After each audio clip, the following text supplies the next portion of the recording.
Boa noite, pessoal. Só aguardando aqui o professor Evandro entrar para a gente começar nosso bate-papo.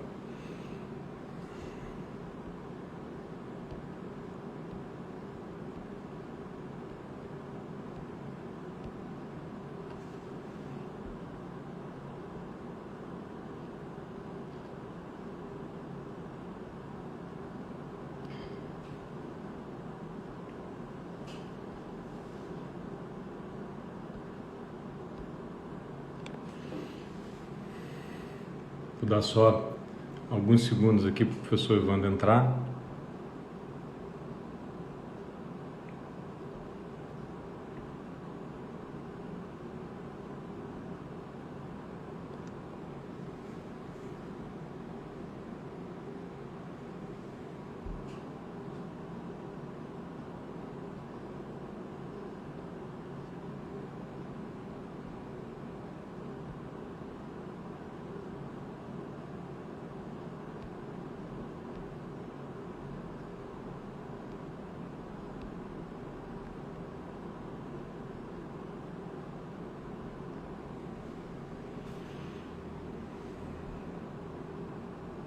O professor deve estar com algum problema de conexão que ele não costuma atrasar.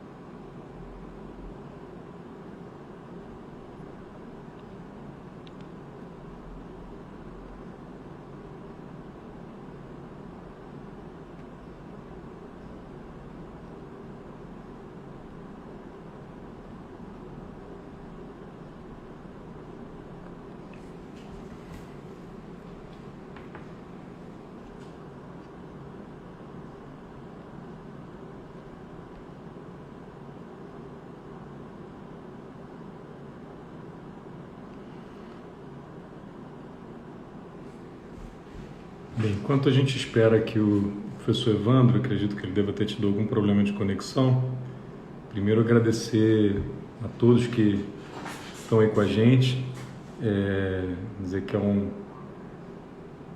privilégio poder estar aqui batendo papo. Estou vendo aqui na lista de espectadores um monte de gente querida que está aqui, e na próxima hora a gente vai falar um pouquinho sobre o papel da emergência cardiovascular nessa nova fase que a gente está vivendo e de novas necessidades, né, das pessoas, e para essa próxima década, né, em que a gente está tentando construir um modelo novo de atendimento, né? Então, guardando aqui só mais um pouquinho.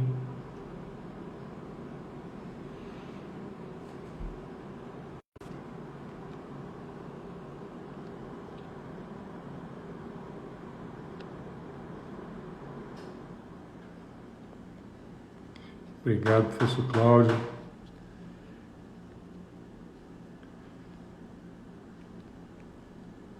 Bem, já estamos aqui com 5 minutos de atraso, então eu vou começar nosso bate-papo e aguardando aqui o professor Evandro entrar. Bem, nosso objetivo aqui é primeiro falar um pouco sobre esse cenário da doença cardiovascular no Brasil, no mundo, e principalmente em Niterói, e falar um pouquinho sobre o papel da emergência cardiológica, da emergência atualmente chamada de cardiovascular, né, no cuidado ao paciente cardiológico. Bem,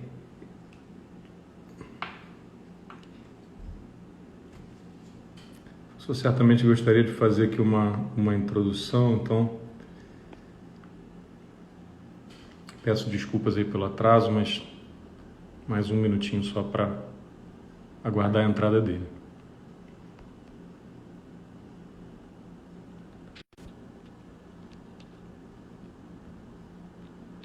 Opa, obrigado, Cláudio. Não tinha visto aqui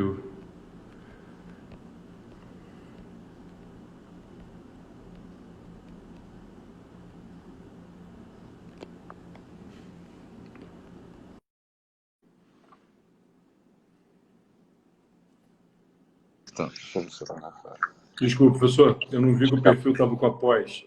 Não, sem problema nenhum. Sem nenhum problema, Rafael. Primeiro, parabéns, Rafael. Eu acho que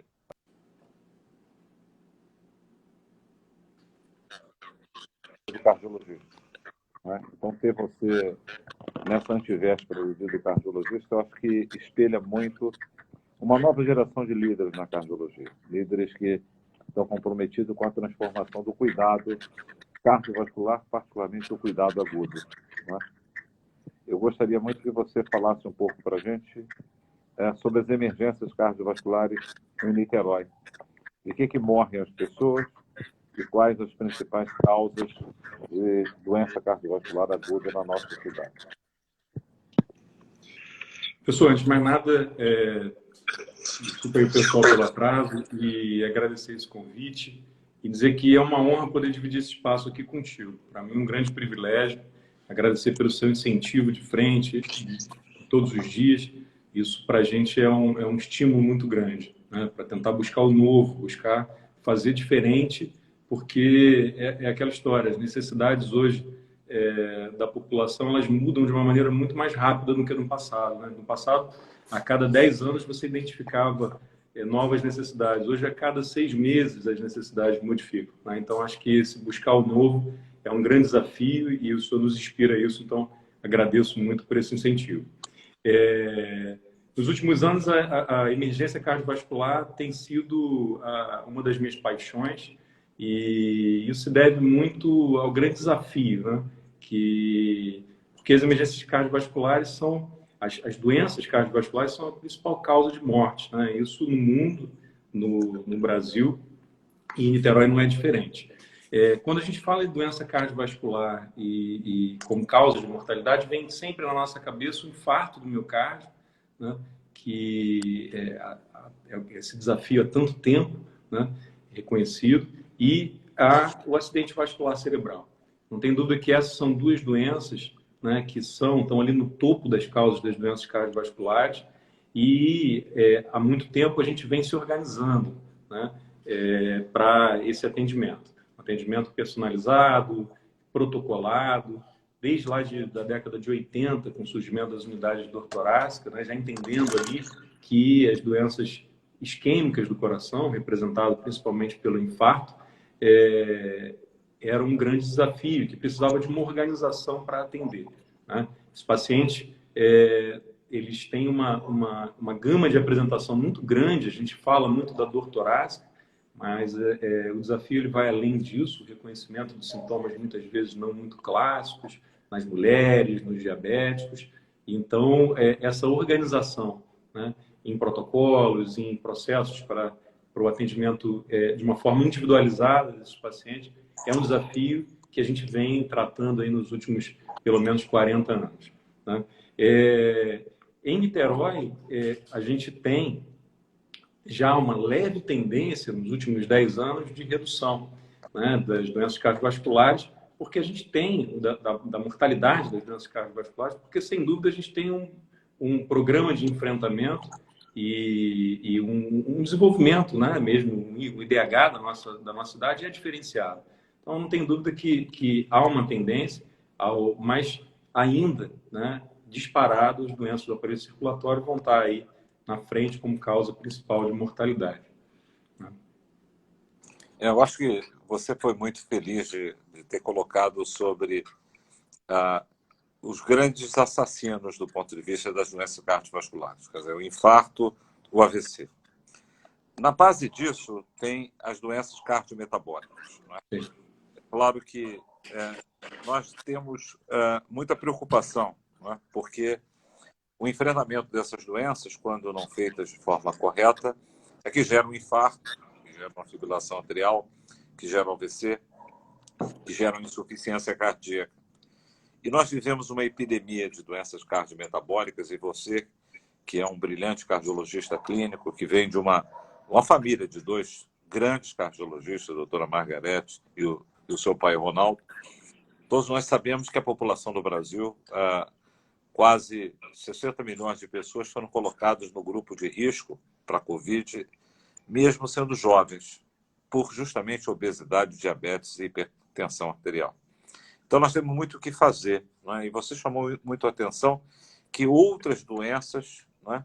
Outras condições agudas, além de infarto e AVC, têm chegado e têm se tornado mais prevalente em Niterói, que enfrentou uma primeira diminuição de doença cardiovascular, mas a perspectiva nessa próxima década não é de queda, principalmente pelo envelhecimento da população de Niterói, que é muito acentuada.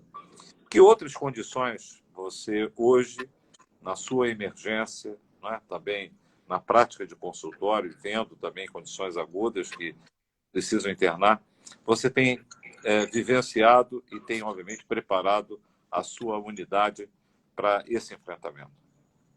Bem, professor, muito bem colocado, né? A doença cardiovascular, como um todo, ela está muito ligada aos famosos fatores de risco, né?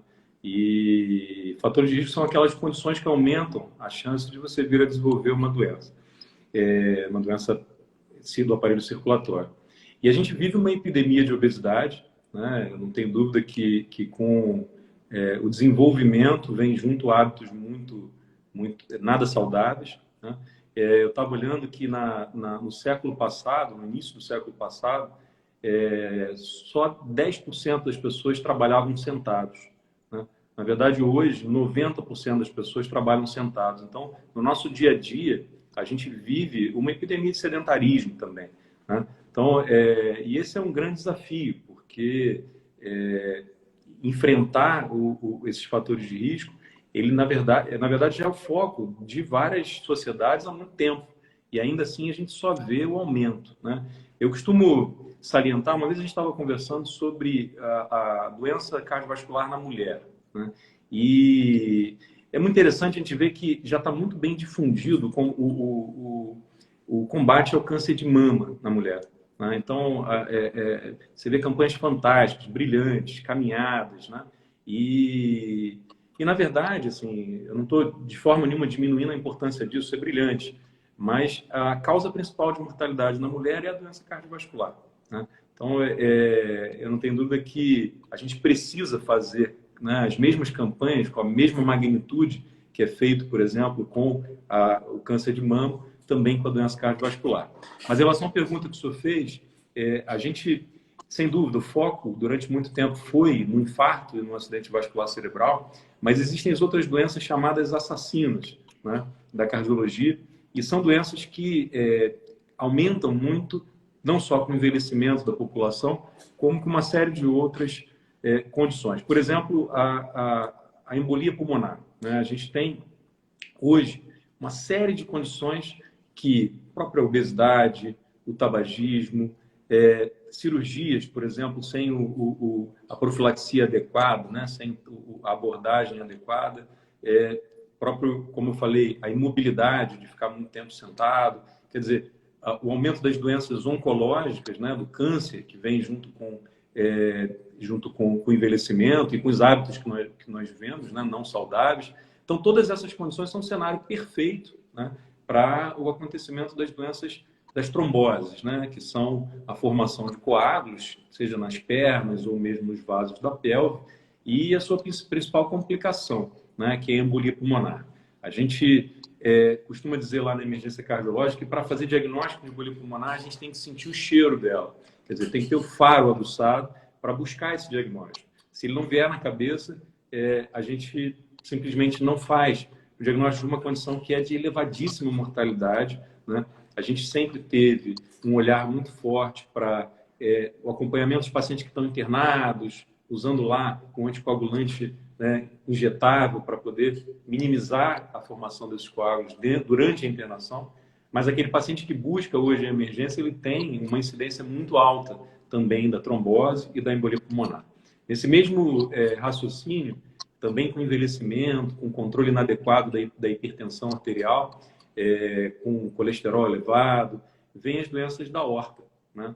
Então, a aorta, como principal artéria do corpo, que leva o sangue para os principais órgãos, também acometida pelo envelhecimento e por essas outras fatores de risco que nós comentamos, e as condições do tipo de secção de aorta, úlceras da aorta, né, o aneurisma de aorta, também são condições de elevadíssima mortalidade que chegam na nossa emergência com uma relativa frequência. E para a gente fazer diagnóstico, a gente também tem que pensar nisso. Tá?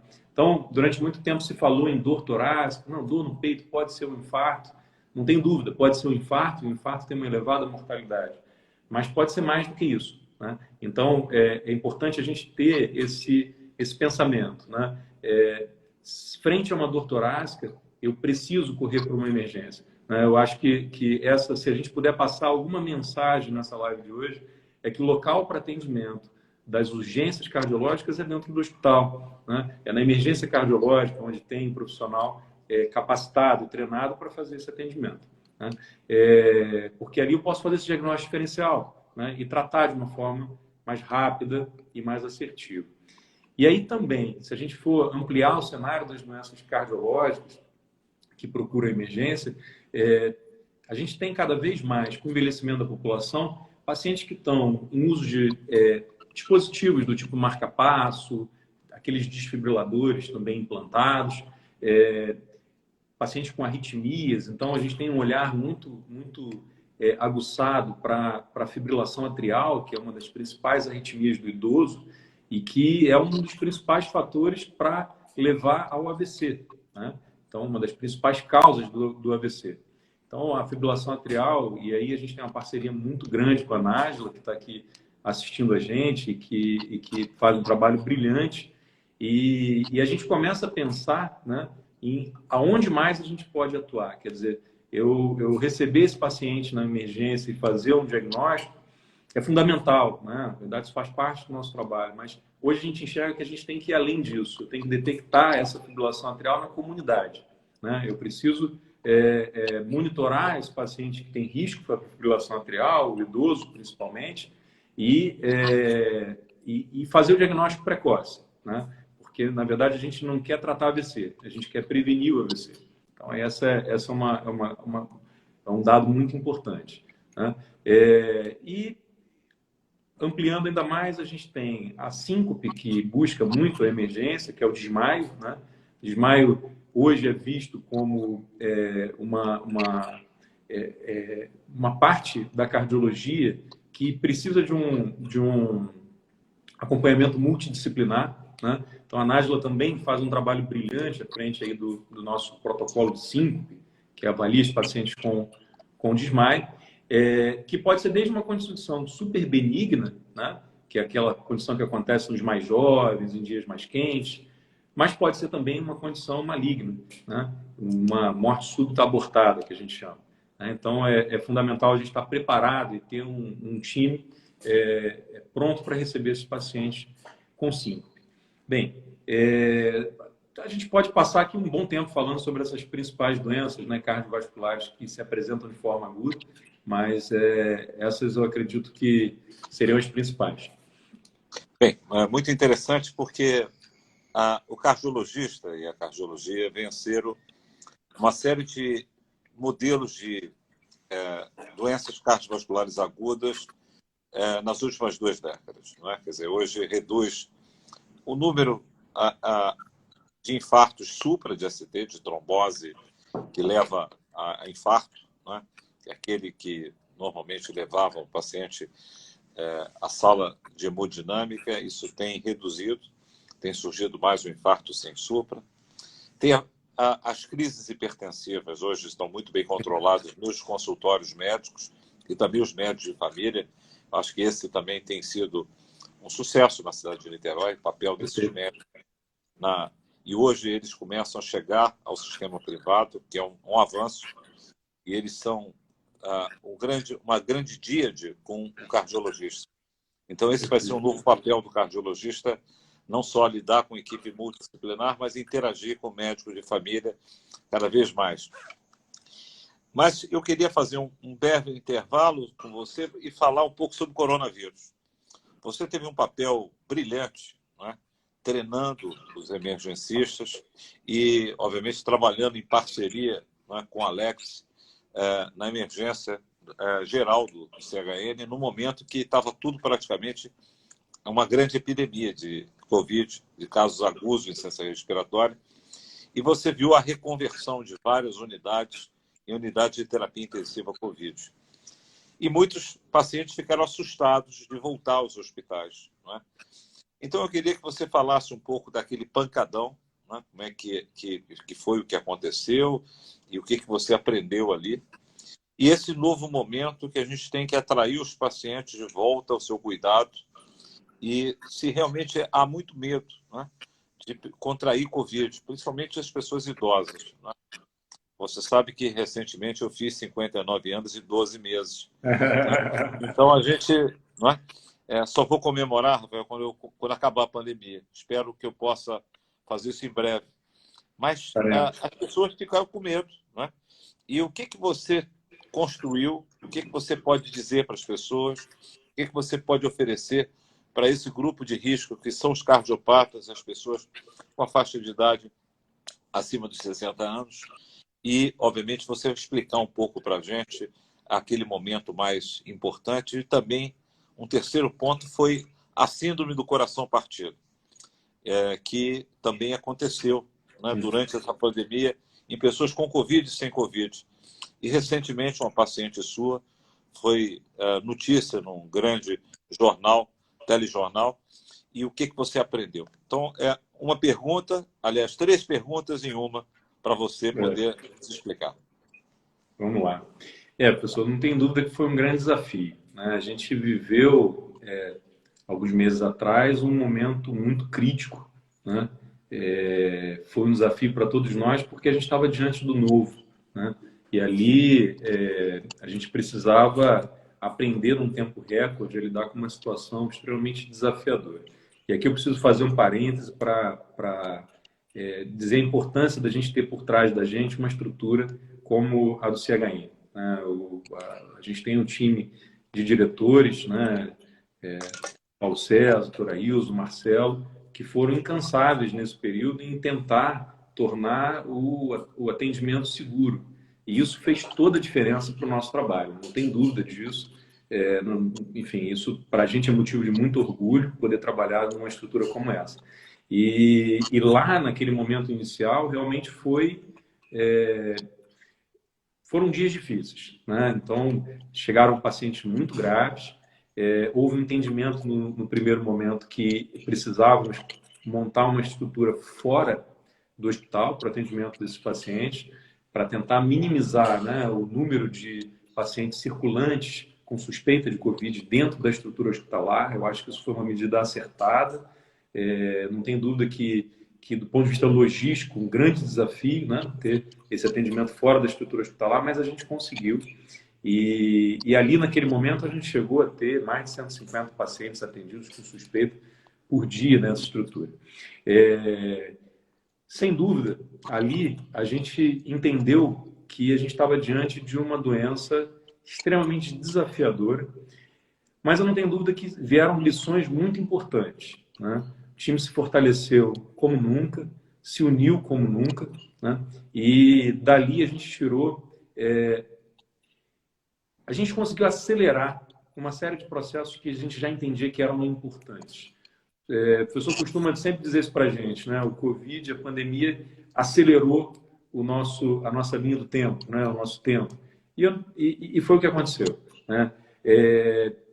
Ali a gente precisou fazer um treinamento em tempo recorde, né? Então, usamos manequim, usamos laringoscópios com vídeo, tivemos uma ajuda muito grande do Hélio, responsável pelo atendimento do trauma no hospital, que também faz esse treinamento, né, com realidade virtual em outra estrutura. Então, foi ali um momento de grande desafio.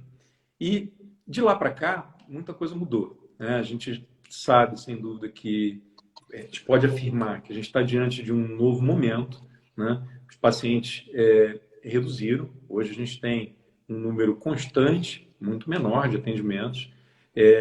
A pandemia, ela não acabou. Isso é fundamental a gente deixar claro. A gente precisa manter o cuidado, manter a guarda alta, isso é muito importante, né? Não só dentro do hospital, como fora dele. Mas, naquele momento, o hospital entendeu que ele precisava ser separado em zonas, né? E as zonas de atendimento, elas eram separadas por cores, o que facilitava muito o entendimento, não só dos colaboradores, como dos pacientes que frequentaram a nossa unidade. A emergência cardiovascular, ela ficou numa zona considerada verde, o que não significa que é uma zona que a gente não precisa ter cuidado, pelo contrário, o cuidado ali é ainda maior, porque a gente precisa assegurar, né, garantir a segurança dos pacientes que estão ali. Hoje não dá para eu falar em qualidade de atendimento sem falar em segurança, né? E dentre os principais pontos de segurança, né, a gente sabe já publicado pela OMS quais são os pilares da segurança, né, dentro de uma estrutura hospitalar, e um dos pilares é garantir que o paciente não venha ter infecção relacionada ao cuidado, né? Sem dúvida, esse é um pilar que a gente fortaleceu muito nessa época.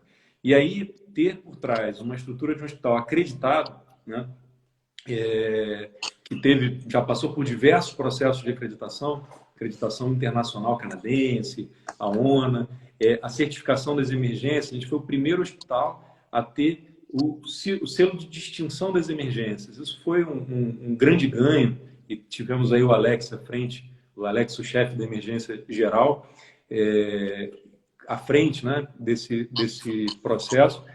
Isso tudo trouxe para a gente muito aprendizado, né?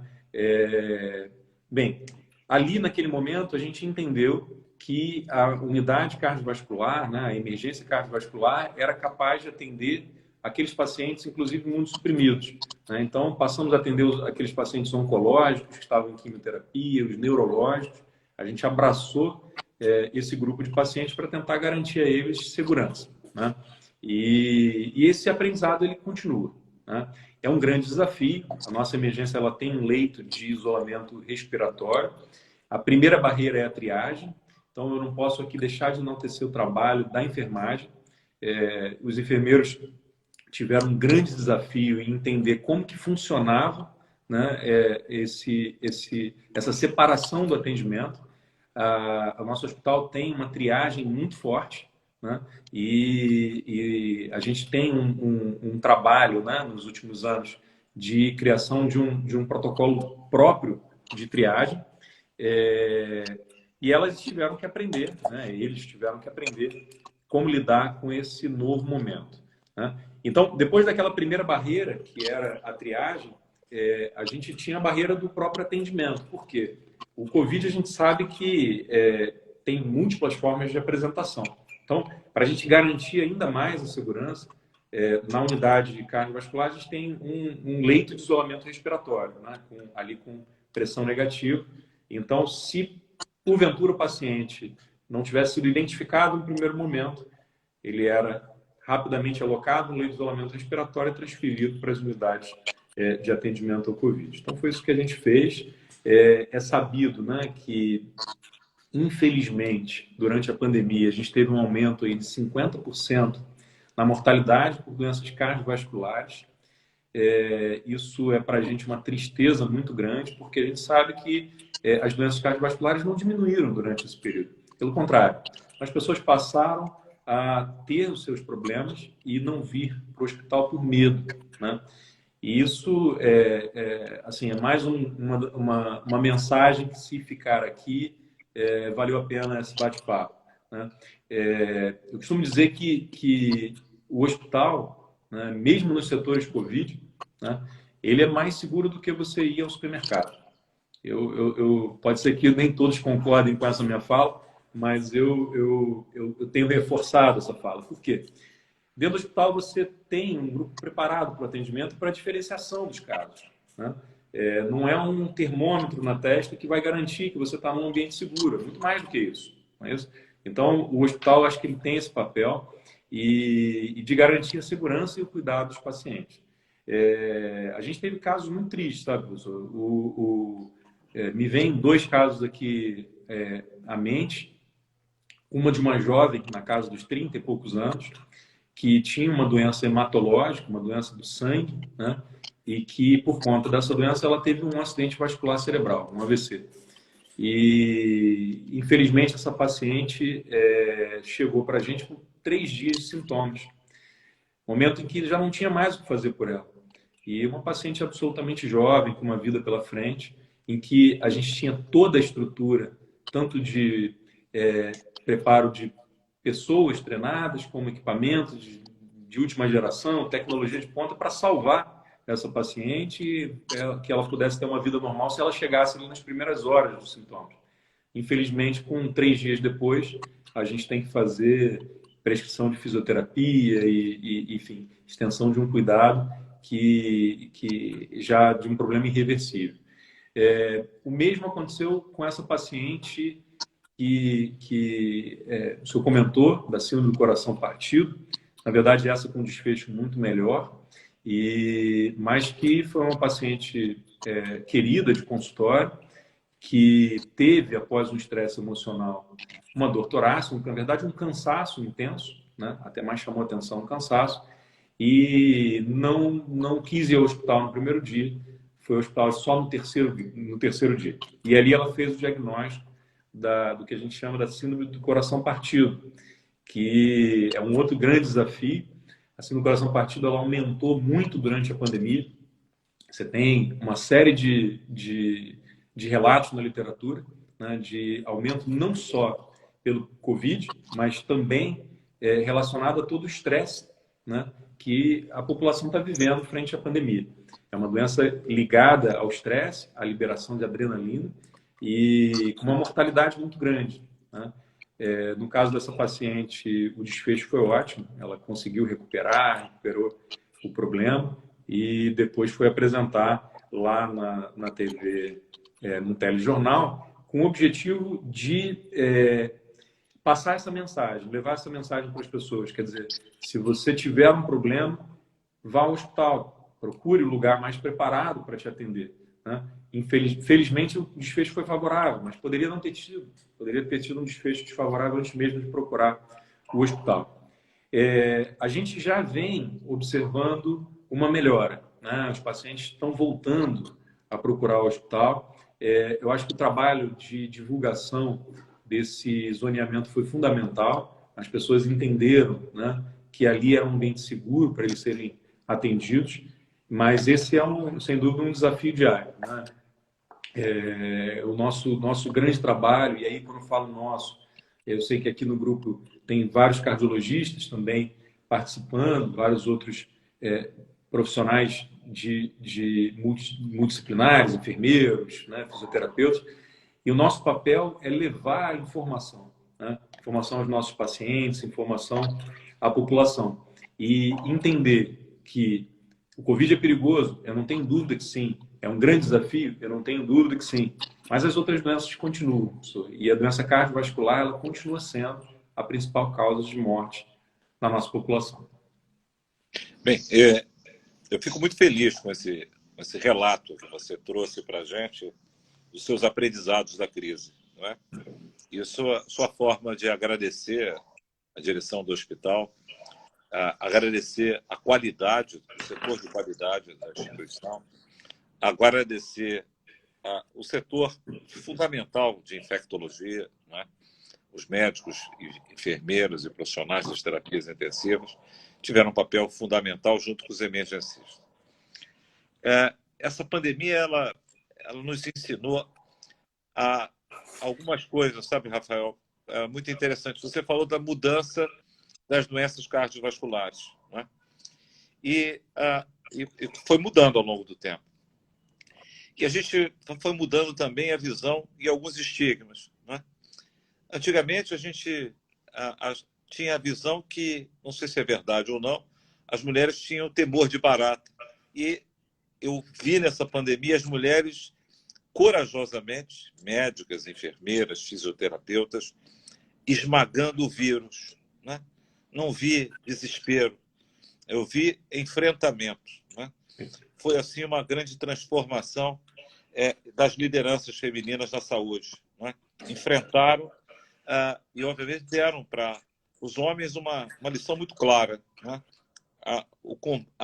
Um enfrentamento a favor do paciente. Então, saúdo a Kátia, Joelma, a Nájila, a Márcia, né?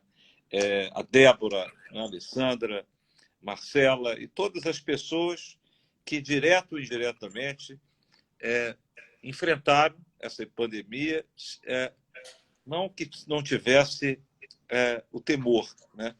Mas com coragem, né? E também as lideranças masculinas, que enfrentaram em outros pontos também. O João Tress fazendo o eco transesofágico no covidário, né? Junto com a Cristina, é claro, e o professor Alair, né? E o Daniel com a ressonância. Eu queria perguntar a você, que você viu alguns casos de Covid causando doença cardíaca aguda, que tipo de doenças cardíacas agudas o Covid pôde causar e que tipo de complicação você vivenciou como cardiologista no ambiente de emergência? Bem, isso foi um grande desafio, né, professor, porque primeiro que a gente sabe que o vírus, a gente na verdade aprendeu que o vírus tem sim um tropismo pelo coração, e as doenças que a gente mais vê são principalmente a inflamação do músculo cardíaco, né, que a gente chama de miocardite, e a inflamação da membrana que envolve o coração, que é o pericárdio, né, que recebe o nome de pericardite. Algumas arritmias também relacionadas ao vírus e aquele grande desafio, né, nem de forma nenhuma é minha vontade de entrar nessa questão, mas do uso dos medicamentos, né, que num primeiro momento usa cloroquina, não usa cloroquina, quer dizer, causa arritmia, enfim. Então, sem dúvida, foi um grande desafio. E um outro grande desafio relacionado ao Covid são os sintomas que muitas vezes mimetizam os sintomas cardiovasculares. Por exemplo, a falta de ar. Eu quando falei aqui, quando você me perguntou sobre as doenças agudas mais frequentes, eu não citei a insuficiência cardíaca, né? E a Ana está aqui entre a gente, e a insuficiência cardíaca é outra verdadeira pandemia, né? A gente sabe que é uma doença ligada a uma série de fatores, né? A insuficiência cardíaca é um livro-texto enorme, mas não tem dúvida que está relacionado ao envelhecimento, que está relacionado às doenças isquêmicas do coração, não só ao acontecimento das doenças isquêmicas, mas como também ao tratamento mais eficaz, ou seja, as pessoas estão morrendo menos, mesmo chegando mais graves, e esses que sobrevivem muitas vezes desenvolvem insuficiência cardíaca. Então, estou vendo aqui uma frase que me chamou a atenção aqui no comentário. Mas a insuficiência cardíaca, a manifestação, muitas vezes é falta de ar, né? E na maioria das vezes, quando esse paciente chega para a gente, é com falta de ar. E a grande dificuldade era justamente separar qual paciente que estava com falta de ar, que, né, era suspeita de Covid, daqueles que não eram suspeitos de Covid. E aí o hospital foi pioneiro ao conseguir para a gente o teste rápido, né? O SWAB, o teste rápido, para que a gente pudesse, depois do atendimento desse paciente, definir de uma maneira mais rápida a alocação, né? Então, aonde que eu vou internar esse paciente? É no CTI de doenças respiratórias, né, de pacientes com suspeita de Covid, ou vai ser no CTI cardiológico? E essa é uma decisão extremamente sensível, extremamente delicada, né? E aí o que acontece? Esse primeiro atendimento dos pacientes com suspeita de Covid eram feitos em uma área específica, né, com toda a paramentação adequada, justamente para a segurança do paciente e de toda a equipe. E o nosso cardiologista, né, ele se paramentava e ia até essa área para diferenciar, né? Então, se a gente estava diante ali de um caso de insuficiência cardíaca, de uma suspeita de infecção por coronavírus, ou mesmo os dois. Como o Léo colocou aqui no comentário, muito bem colocado, a gente pegou muito paciente com inflamação do músculo cardíaco, levando a uma grande dilatação, né, grande disfunção, né, e do coração, quer dizer, uma dificuldade na capacidade de contrair, né, o coração, que é causa também de insuficiência cardíaca. Então, há uma sobreposição, sem dúvida, das duas doenças, e eu acho que a organização do hospital em setores, né, o hospital é um hospital que ocupa praticamente um quarteirão inteiro, né? Então, ali a gente conseguiu separar em setores os pacientes suspeitos daqueles não suspeitos e alocar de uma maneira mais segura. Então, acho que em relação ao Covid, esse é um dos aprendizados, né? E um outro grande aprendizado que vem é que, na verdade, a gente precisa acompanhar esses pacientes. Os pacientes que tiveram Covid, né? Eu não tenho dúvida que eles têm um risco aumentado, né? De desenvolver complicações cardíacas ao longo dos próximos meses, anos, quem sabe. Na verdade, isso é uma hipótese que a gente tem, é uma suposição, mas esses pacientes precisam sim ser acompanhados. E aí é o termo cardiovigilância, né, que eu sempre tanto falo. Né? Cardiovigilância é uma área nova da cardiologia que a gente precisa trabalhar, precisa fortalecer e amadurecer. Né? E o papel da emergência cardiovascular nessa cardiovigilância, a gente entende que é fundamental. Né? A gente teve um papel, mudando um pouquinho de assunto, mas falando em relação a esse papel nosso na comunidade. Né? O ano passado, antes da pandemia, a gente teve uma ação que não tem dúvida que a emergência cardiológica se orgulha muito, né? Que foi a implantação dos desfibriladores na comunidade. Né? Então, a gente fez treinamento em grandes instituições. Então, por exemplo, a padaria Beira-Mar, que é uma padaria grande na nossa cidade, central. Hoje ela tem um desfibrilador e tem sua equipe treinada para o atendimento. Então, a gente entende hoje que o nosso papel, o papel da emergência cardiovascular, ele vai além do atendimento da dor no peito, sabe, pessoal? Acho que isso é uma das grandes mensagens que a gente precisa passar. O atendimento da dor no peito é importante, eu não tenho dúvida. A Márcia está aqui comentando e ela é uma grande líder, né, na emergência cardiovascular. Eu digo que eu aprendo diariamente a emergência cardiológica com ela e ela está ali à frente do atendimento personalizado da dor torácica. Mas nosso papel, a gente estava conversando essa semana com a própria Márcia, ele vai além disso, né, professor? Ele vai em expandir ali o diagnóstico diferencial, em estar fazendo detecção precoce de sintomas na comunidade. Então, por exemplo, hoje a gente fala muito em smartwatch, né? Então, tem lá o Apple Watch, por exemplo, que faz eletrocardiograma, sem fazer nenhuma propaganda aqui, mas a gente não ganha nada por isso. Mas quem ganha, sem dúvida, é o paciente, né? Então, hoje a Nájila vem estudando essa tecnologia e muito em breve, eu não tenho dúvida que a gente vai estar monitorando esses pacientes à distância, né? Fazendo um diagnóstico precoce, né?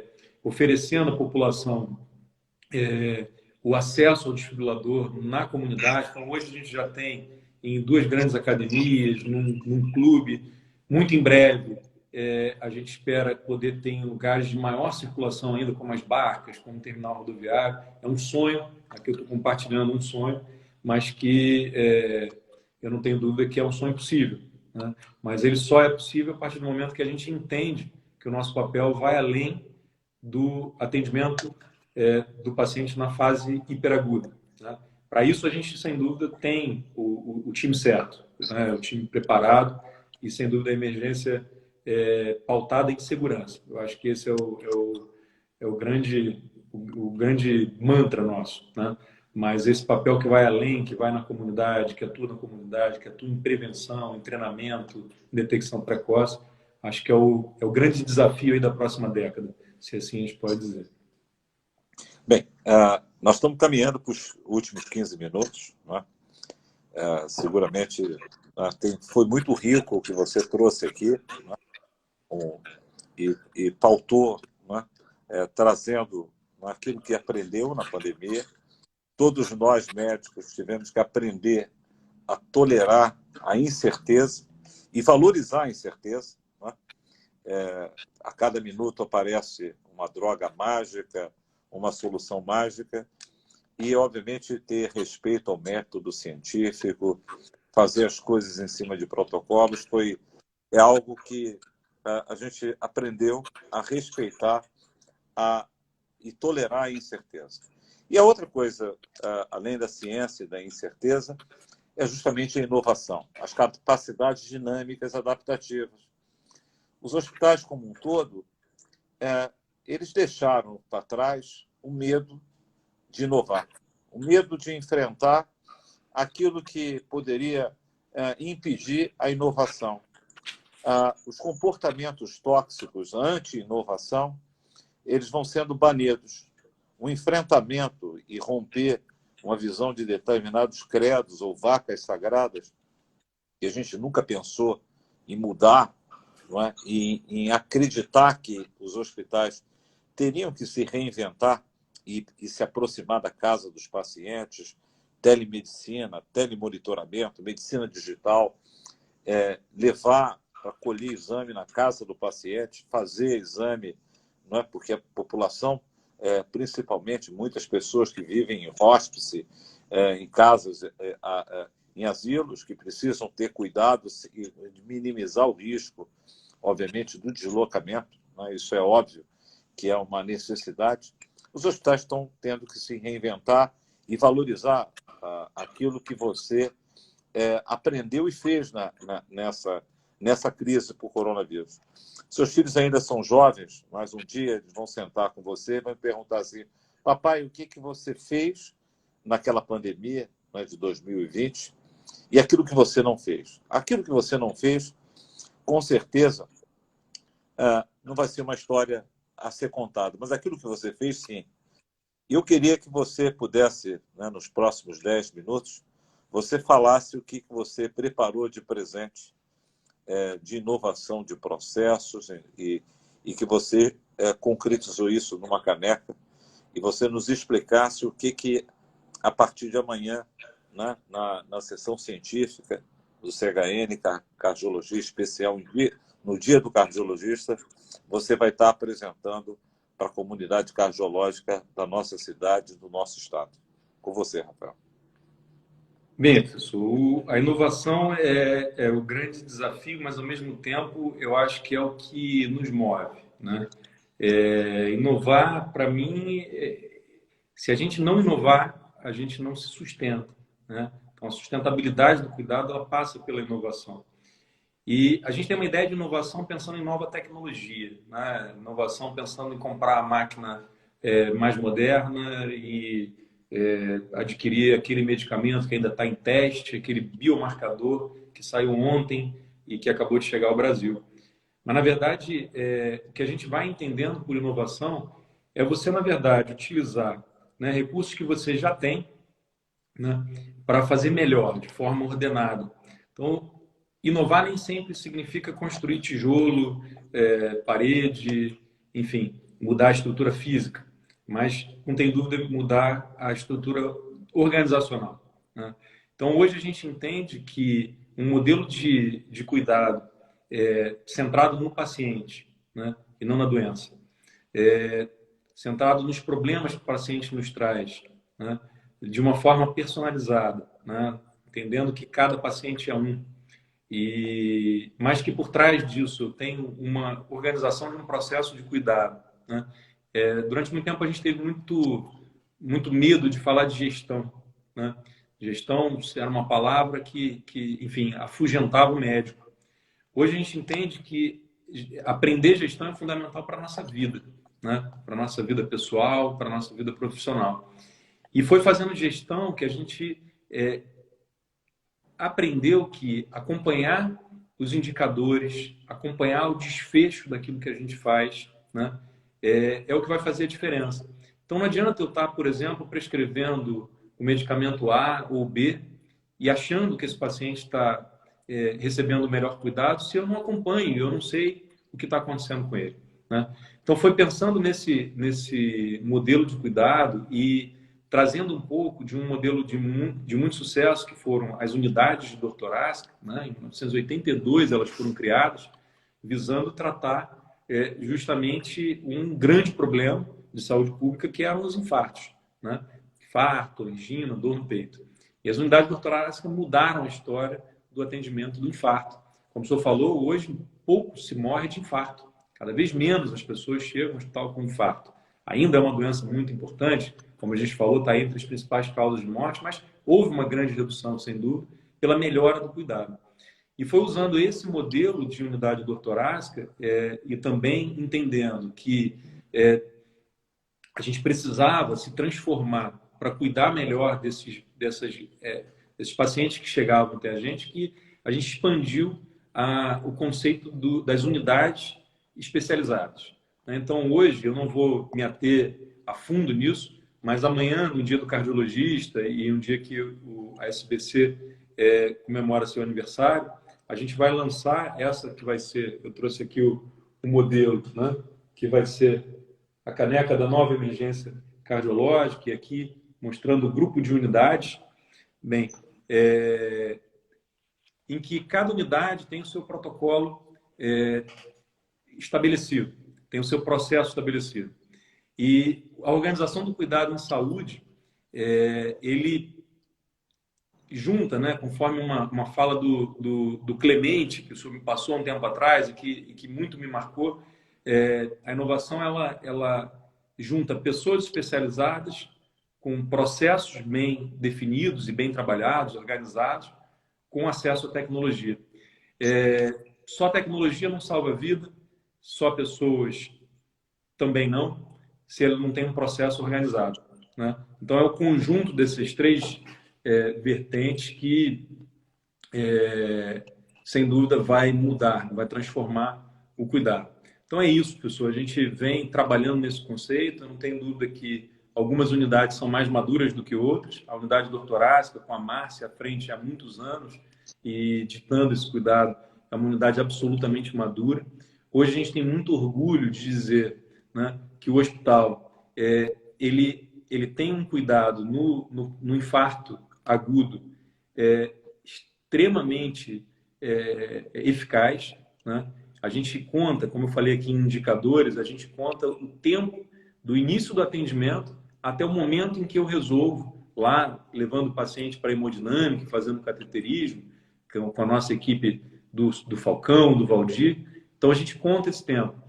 E, desde muito tempo, professor, a gente quis pautar nosso atendimento e o nosso cuidado na verdade, né? Então, o momento inicial, o momento porta, que a gente chama, que é a hora que o paciente pisa na porta do hospital, é lançado um cronômetro. E ali a gente começa a acompanhar o atendimento até o momento em que a gente tem aquele desfecho, seja a realização do eletrocardiograma em até 10 minutos, com avaliação pelo médico, seja a realização da angioplastia, que é a colocação do stent no infarto, em até 60 minutos. Então, isso tudo para a gente é motivo de muito orgulho. Mas isso só acontece por conta de uma organização, de um processo, né? E o que a gente até estava conversando hoje, que esses processos, quando eles estão muito bem organizados, eles passam a fazer parte do nosso DNA. Muitas vezes você nem pensa que você está raciocinando com um processo, mas isso é porque o processo ele já foi incorporado no nosso pensamento. Mas para que ele seja incorporado, ele tem que ser pensado e ele tem que ser estruturado.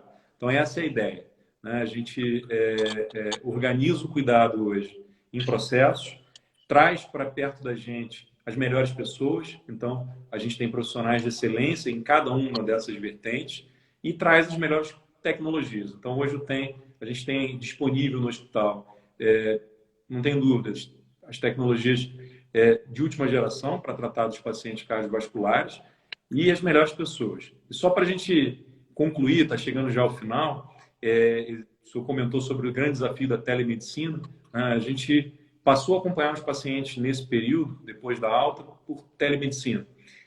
A ideia ali, muitos consultórios estavam fechados, né? E depois da alta a gente tinha dificuldade de que o paciente marcasse a sua consulta com o seu cardiologista. Então, para que a gente fizesse a ponte desse cuidado, a gente começou a usar plataformas de telemedicina para fazer teleorientação. Ir na casa do paciente e entender se depois daquele atendimento ele ficou bem, se ficou com alguma dúvida, se ele precisa de algum ajuste na medicação, garantir que ele tenha marcado a consulta com o seu cardiologista, né? Então, essa ponte com o cardiologista do consultório, para a gente é fundamental. Nosso trabalho depende, nosso trabalho bem feito depende do trabalho bem feito dessa equipe que hoje está por trás. Muitos não são do hospital, mas trabalham em consonância com a gente. Então, essa teleorientação a gente acha que veio para ficar. Hoje, usando telemedicina, a gente consegue conectar O médico especialista que está em casa, ele consegue entrar no leito e conversar com o paciente, com o seu familiar. E eu não tenho dúvida que essa tecnologia ela abre uma série de possibilidades, né? Então, hoje eu posso trazer um familiar que mora no exterior para conversar com a gente se o paciente dele, se o paciente interno, se o parente dele, se o pai dele, o irmão está internando com a gente. Então, sem dúvida, é um mar de possibilidades que se abre, né? A gente tem um orgulho muito grande de poder estar com esse olhar de inovação, né? E, enfim, é isso, professor. Quero agradecer imensamente aí o convite e a oportunidade de expor um pouquinho do nosso trabalho. Bem, Rafael, eu vou fazer uma pergunta bônus para você. Eu aprendi essa palavra, pergunta bônus, com o Dr. Francisco Balestrin. Amanhã, acabando a pandemia, o que você faria com a sua família? Qual lugar que você, ou que coisa que você chamaria mais importante nesse dia após o fim da pandemia? Essa foi de surpresa, professor. Eu não tenho dúvida que eu traria minha família inteira para fazer um belo almoço na minha casa, né? Passar um dia inteiro na minha cozinha fazendo bagunça. Eu acho que essa seria a minha primeira atitude, né? Eu acho que isso traduz muito você, né? Que é uma pessoa sensível e um líder especial, né? E uma pessoa que está pronta para liderar e transformar o cuidado cardiovascular agudo. Não teve medo de inovar, não teve medo de enfrentar o coronavírus na ponta, usou tudo aquilo que era possível para transformar o cuidado, enfrentou os momentos de baixa ocupação, não é? Mas não pensou em desistir, pelo contrário, em construir novas pontes. E, obviamente, você seguramente é um dos pilares do Instituto Cardiovascular do CHN ao cuidar do pilar inovação. Todos nós temos muito orgulho de você e eu diria para a sua família, não é? Eu conheço parte deles, ainda não conheço seus filhos e sua esposa, que muito que você construiu nessa pandemia e muito que vai construir pós-pandemia é justamente por essa pessoa especial e esse ambiente familiar que você tem, e você, obviamente, transmite isso para todos os pacientes, uma equipe fantástica que você tem, e, obviamente, uma série de colegas que te admiram e apoiam na transformação do cuidado. Uma boa noite a todos e muito obrigado por estarmos juntos aqui nessa conexão. Agradeço a Ana, agradeço a doutora Ilza, ao Marcelo, ao PC e a todos, né? Porque seguramente tudo que foi construído, o Alex, o grande chefe da emergência, e que o Rafael simboliza justamente uma nova geração, não é, de líderes que não tiveram medo, não é, e que, obviamente, estão prontos para transformar o futuro da doença cardiovascular na cidade, no estado e no país, na América Latina. Obrigado a todos. Obrigado pela presença de todo mundo e foi um prazer estar aqui, professor. De verdade, uma honra dividir esse espaço contigo. Muito obrigado. Tchau, tchau.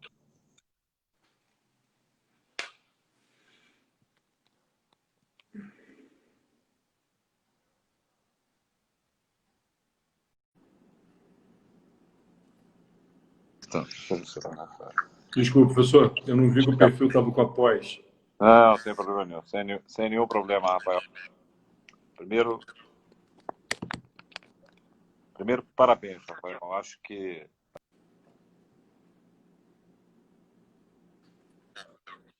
de cardiologista, né? Então, ter você nessa antivéspera do dia do cardiologista, eu acho que espelha muito uma nova geração de líderes na cardiologia. Líderes que estão comprometidos com a transformação do cuidado cardiovascular, particularmente o cuidado agudo, né?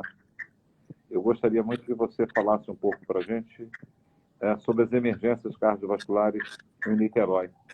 De que morrem as pessoas e quais as principais causas de doença cardiovascular aguda na nossa cidade. Professor, antes de mais nada, Desculpa aí o pessoal pelo atraso e agradecer esse convite e dizer que é uma honra poder dividir esse espaço aqui contigo. Para mim, um grande privilégio. Agradecer pelo seu incentivo de frente todos os dias. Isso para a gente é um estímulo muito grande, né? Para tentar buscar o novo, buscar fazer diferente, porque é aquela história, as necessidades hoje da população, elas mudam de uma maneira muito mais rápida do que no passado, né? No passado, a cada 10 anos você identificava novas necessidades. Hoje, a cada 6 meses, as necessidades modificam, né? Então, acho que esse buscar o novo é um grande desafio e o senhor nos inspira a isso, então agradeço muito por esse incentivo. Nos últimos anos, a emergência cardiovascular tem sido uma das minhas paixões e isso se deve muito ao grande desafio, né? Porque as emergências cardiovasculares são, as doenças cardiovasculares são a principal causa de morte, né? Isso no mundo, no Brasil e em Niterói não é diferente. Quando a gente fala de doença cardiovascular e como causa de mortalidade, vem sempre na nossa cabeça o infarto do miocárdio, né? Que esse desafio há tanto tempo, né? Reconhecido, e o acidente vascular cerebral.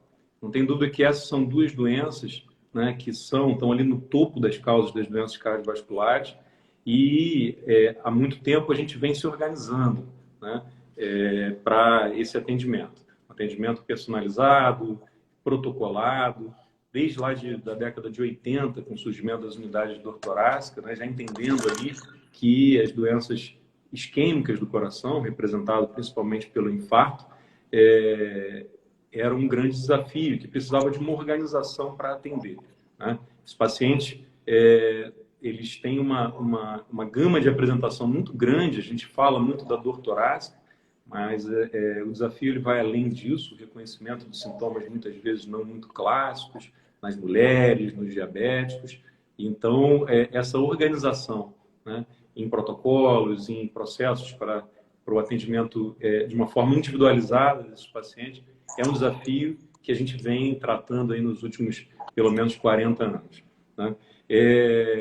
Em Niterói, a gente tem já uma leve tendência nos últimos 10 anos de redução, né, das doenças cardiovasculares, porque a gente tem da mortalidade das doenças cardiovasculares, porque sem dúvida a gente tem um programa de enfrentamento e um desenvolvimento, né, mesmo o IDH da nossa cidade é diferenciado. Então não tem dúvida que há uma tendência, mas ainda, né, disparado, as doenças do aparelho circulatório vão estar aí na frente como causa principal de mortalidade. Eu acho que você foi muito feliz de ter colocado sobre os grandes assassinos do ponto de vista das doenças cardiovasculares, quer dizer, o infarto, o AVC. Na base disso, tem as doenças cardiometabólicas, não é? É claro que nós temos muita preocupação, não é? Porque o enfrentamento dessas doenças, quando não feitas de forma correta, é que gera um infarto, que gera uma fibrilação arterial, que gera um AVC, que gera uma insuficiência cardíaca.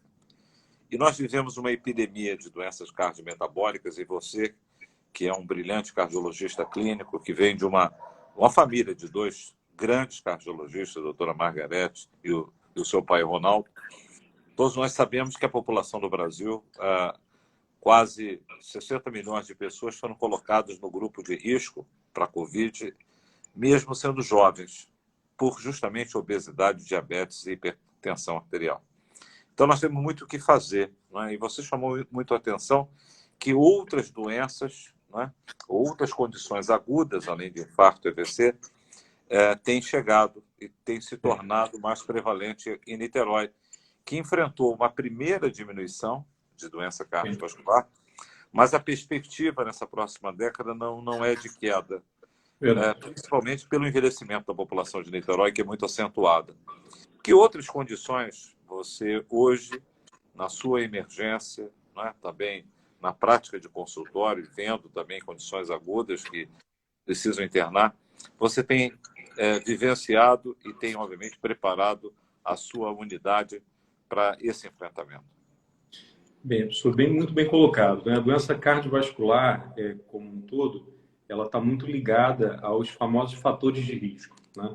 E fatores de risco são aquelas condições que aumentam a chance de você vir a desenvolver uma doença do aparelho circulatório.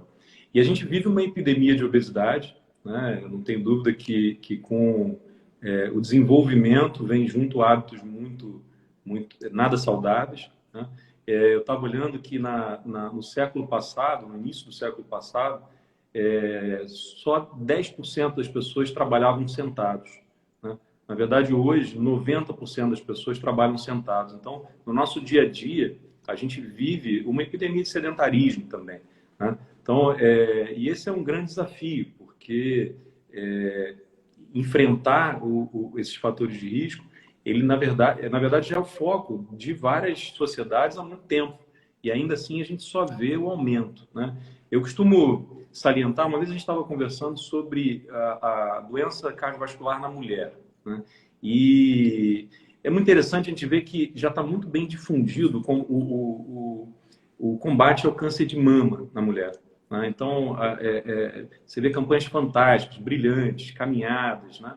E na verdade, assim, eu não estou de forma nenhuma diminuindo a importância disso, é brilhante, mas a causa principal de mortalidade na mulher é a doença cardiovascular, né? Então, eu não tenho dúvida que a gente precisa fazer, né, as mesmas campanhas, com a mesma magnitude que é feito, por exemplo, com o câncer de mama, também com a doença cardiovascular.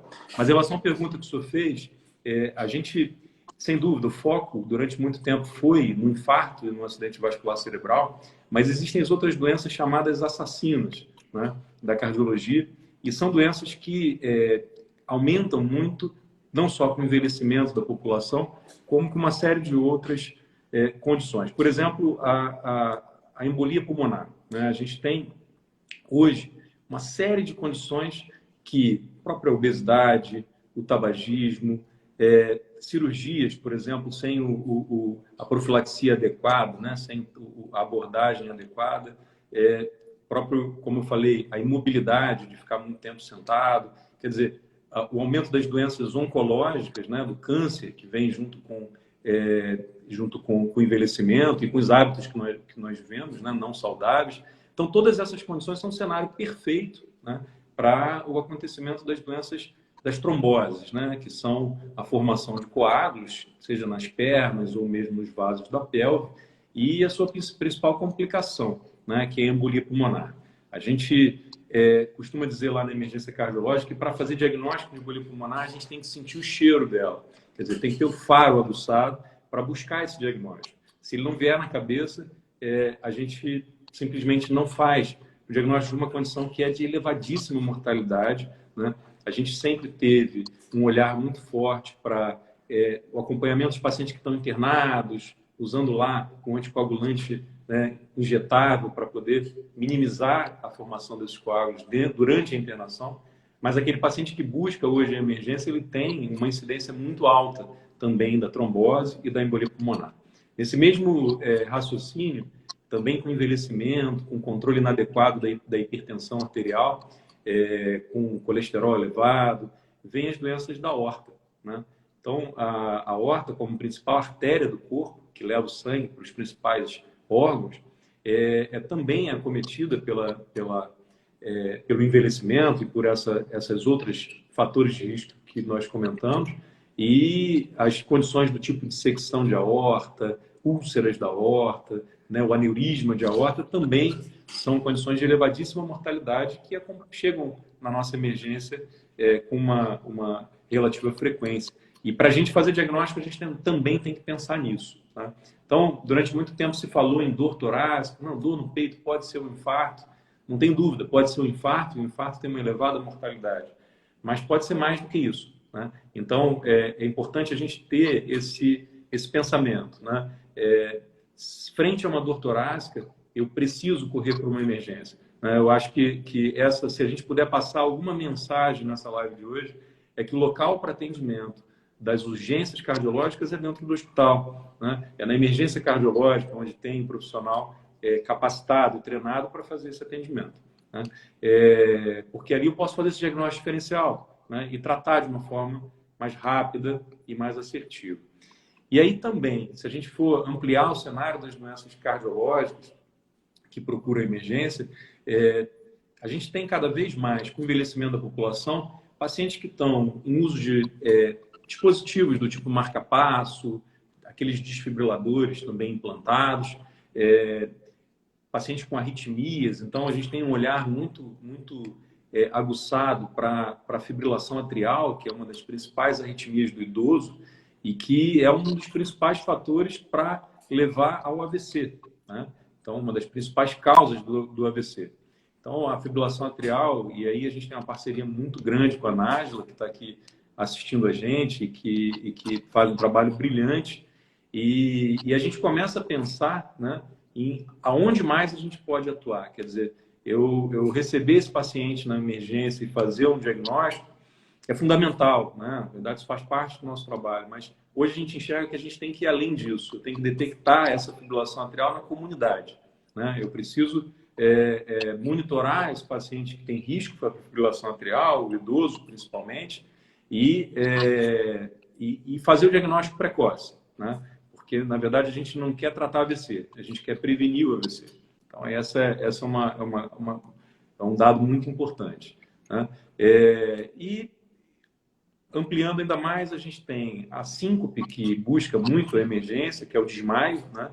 Desmaio hoje é visto como uma parte da cardiologia que precisa de um acompanhamento multidisciplinar, né? Então, a Nájila também faz um trabalho brilhante à frente aí do nosso protocolo de síncope, que avalia os pacientes com desmaio, que pode ser desde uma condição super benigna, né?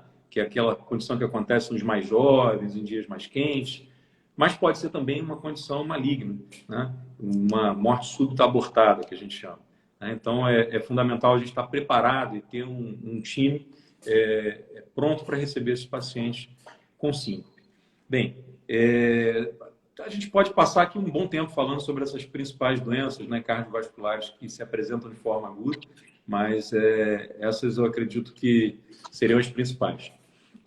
Bem, é muito interessante porque o cardiologista e a cardiologia venceram uma série de modelos de doenças cardiovasculares agudas nas últimas 2 décadas, não é? Quer dizer, hoje reduz o número de infartos supra de ACT, de trombose, que leva a infarto, não é? Que é aquele que normalmente levava o paciente à sala de hemodinâmica. Isso tem reduzido, tem surgido mais o infarto sem supra. Tem as crises hipertensivas, hoje estão muito bem controladas nos consultórios médicos e também os médicos de família. Acho que esse também tem sido um sucesso na cidade de Niterói, o papel desses médicos. E hoje eles começam a chegar ao sistema privado, que é um avanço, e eles são uma grande díade com o cardiologista. Então, esse vai ser um novo papel do cardiologista, não só lidar com equipe multidisciplinar, mas interagir com médicos de família cada vez mais. Mas eu queria fazer um breve intervalo com você e falar um pouco sobre o coronavírus. Você teve um papel brilhante, né? Treinando os emergencistas e, obviamente, trabalhando em parceria, né, com o Alex na emergência geral do CHN, no momento que estava tudo praticamente uma grande epidemia de Covid, de casos agudos de insuficiência respiratória. E você viu a reconversão de várias unidades em unidades de terapia intensiva Covid. E muitos pacientes ficaram assustados de voltar aos hospitais, não é? Então, eu queria que você falasse um pouco daquele pancadão, né? Como é que foi o que aconteceu e o que você aprendeu ali. E esse novo momento que a gente tem que atrair os pacientes de volta ao seu cuidado e se realmente há muito medo, né, de contrair Covid, principalmente as pessoas idosas, né? Você sabe que recentemente eu fiz 59 anos e 12 meses. Então a gente, não é? Só vou comemorar, Rafael, quando acabar a pandemia. Espero que eu possa fazer isso em breve. Mas as pessoas ficaram com medo, não é?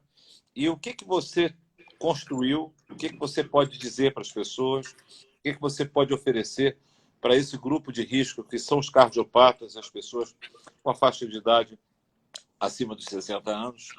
E, obviamente, você explicar um pouco para a gente aquele momento mais importante. E também, um terceiro ponto foi a síndrome do coração partido, que também aconteceu, né, durante essa pandemia em pessoas com Covid e sem Covid. E, recentemente, uma paciente sua foi notícia num grande jornal, telejornal. E o que você aprendeu? Então, uma pergunta, aliás, 3 perguntas em uma, para você poder se explicar. Vamos lá. Professor, não tem dúvida que foi um grande desafio, né? A gente viveu, alguns meses atrás, um momento muito crítico, né? Foi um desafio para todos nós, porque a gente estava diante do novo, né? E ali a gente precisava aprender num tempo recorde a lidar com uma situação extremamente desafiadora. E aqui eu preciso fazer um parêntese para dizer a importância da gente ter por trás da gente uma estrutura como a do CHN, né? A gente tem um time de diretores, né? Paulo César, doutor Ailson, Marcelo, que foram incansáveis nesse período em tentar tornar o atendimento seguro. E isso fez toda a diferença para o nosso trabalho, não tem dúvida disso. Enfim, isso para a gente é motivo de muito orgulho poder trabalhar numa estrutura como essa. E lá, naquele momento inicial, realmente foram dias difíceis, né? Então, chegaram pacientes muito graves, houve um entendimento no primeiro momento que precisávamos montar uma estrutura fora do hospital para o atendimento desses pacientes, para tentar minimizar, né, o número de pacientes circulantes com suspeita de Covid dentro da estrutura hospitalar. Eu acho que isso foi uma medida acertada. Não tem dúvida que do ponto de vista logístico, um grande desafio, né, ter esse atendimento fora da estrutura hospitalar, mas a gente conseguiu. E ali, naquele momento, a gente chegou a ter mais de 150 pacientes atendidos com suspeita por dia nessa estrutura.